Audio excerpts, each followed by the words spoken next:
दोस्तों social stock exchange के बारे में मैं काफ़ी बता चुका हूं अपनी प्रीवियस वीडियो में।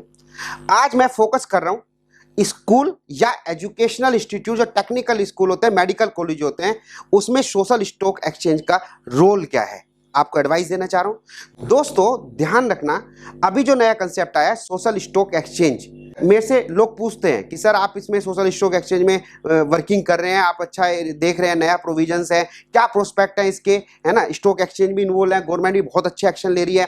जिन कंट्रियों में सोशल स्टॉक एक्सचेंज आ चुके हैं, जो 6-7 कंट्रियां हैं, उनसे सबसे अच्छी वर्किंग हमारे इंडिया में चल रही है। गवर्नमेंट बहुत अलर्ट है ना। फंड रेजिंग की जो प्रॉब्लम है एनजीओ की, वो खत्म कर रही है। सोशल स्टॉक एक्सचेंज का सबसे बड़ा यूज क्या है कि जो एनजीओ सोशल स्टॉक एक्सचेंज पे रजिस्टर्ड होंगी, तो जो सीएसआर का फंड आएगा, वो अभी आने वाले प्रोविजन में ऐसा होगा, गवर्नमेंट उस पर फोकस करेगी कि भाई सीएसआर का जो फंड होगा, चाहे वो पीएसयू का हो, चाहे लिमिटेड कंपनी का हो, चाहे लिस्टिंग कंपनी का हो, चाहे प्राइवेट का हो, कि वो उन्हें दे जो सोशल स्टॉक एक्सचेंज पे रजिस्टर्ड है ना।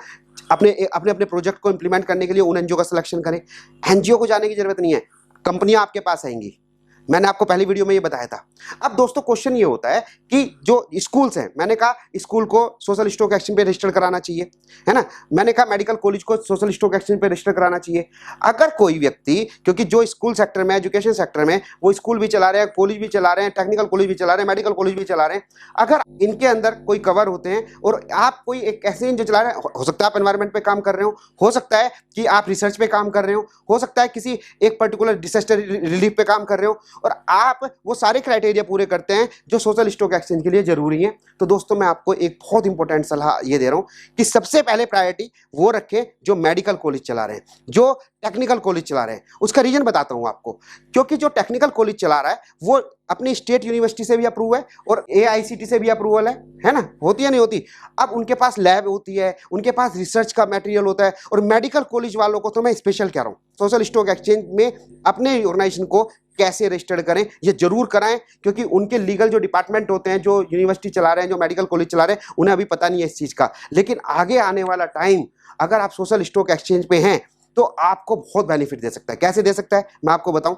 सपोज करो आप एक मेडिकल कॉलेज चला रहे हैं, क्योंकि आप रिसर्च के लिए एलिजिबल हैं, आप नई नई बीमारियों पे रिसर्च कर सकते हैं, हेल्थ सेक्टर पे रिसर्च कर सकते हैं, आपके पास लैब है, आपके पास डॉक्टर्स हैं, आपके पास इंफ्रास्ट्रक्चर है, सब कुछ है। और जो सीएसआर फंड आएगा, वो कंपनियां जो हेल्थ पे सीएसआर देना चाहती हैं, वो पीएसयू जो हेल्थ पे सीएसआर देना चाहते हैं, वो सबसे पहले आपको ढूंढेंगे।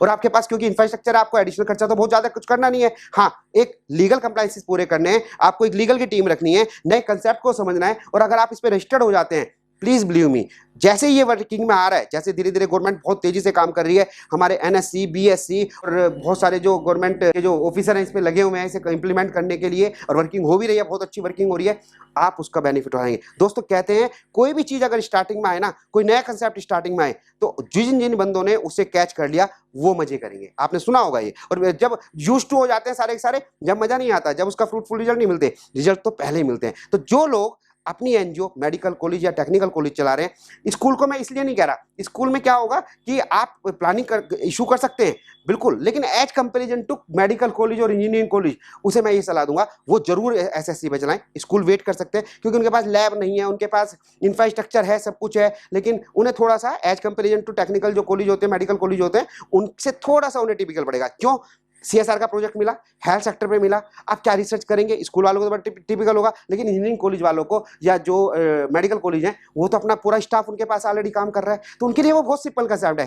फंडिंग कितनी आएगी आप सोच भी नहीं सकते। तो मेरी ये एडवाइस है एज ए प्रोफेशनल, अगर आपकी एनजीओ में मेडिकल कॉलेज चल रहा है, इंजीनियरिंग कॉलेज चल रहा है, सोशल स्टॉक एक्सचेंज की नॉलेज लेके वर्किंग करना, क्योंकि गलती मत करना, लीगल में गलती मत करना, पेनल्टीज है एनएससी की। जैसे कंपनी है, आपको मैं एक एग्जांपल देता हूँ, जितनी भी लिमिटेड कंपनियां हैं, कुछ लिस्टिंग है, कुछ नॉन लिस्टिंग है। बड़ी बड़ी कंपनियां क्या करती हैं, कैसे अपने शेयर की वैल्यू बढ़ाती हैं। आज मेरी कंपनी लिमिटेड कंपनी, मेरे पास शेयर है, उसके मार्केट में सेलेबल नहीं है, मेरे पास रखे हुए हैं, मैंने अपने उस शेयर को लिस्ट करा दिया, मेरे शेयर की वैल्यू है 100 रुपए।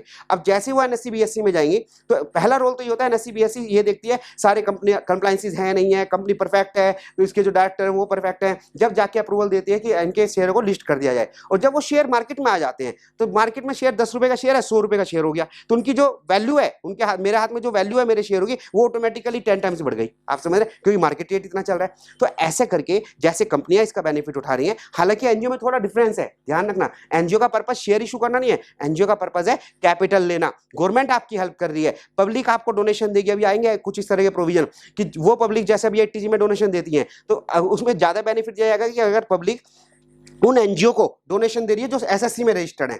तो कंपनी जितनी भी है एसएससी में रजिस्टर्ड है, तो उन्हें हेल्थ के लिए, अदर प्रोजेक्ट के लिए वो फंड देंगी, तो उसमें आप बेनिफिट उठा सकते हैं। तो दोस्तों मुझे उम्मीद है कि ये जो एडवाइस है मेरी, ये आप ध्यान से सुनेंगे, और अगर आपको अच्छा लगे तो आप इस पर काम करेंगे। कोई भी क्वेश्चन है, कोई भी कंफ्यूजन है, मुझे एसएमएस कर सकते हैं, कॉन्टैक्ट कर सकते हैं, I will help you. Thank you so much, फिर मिलते हैं नई वीडियो के साथ।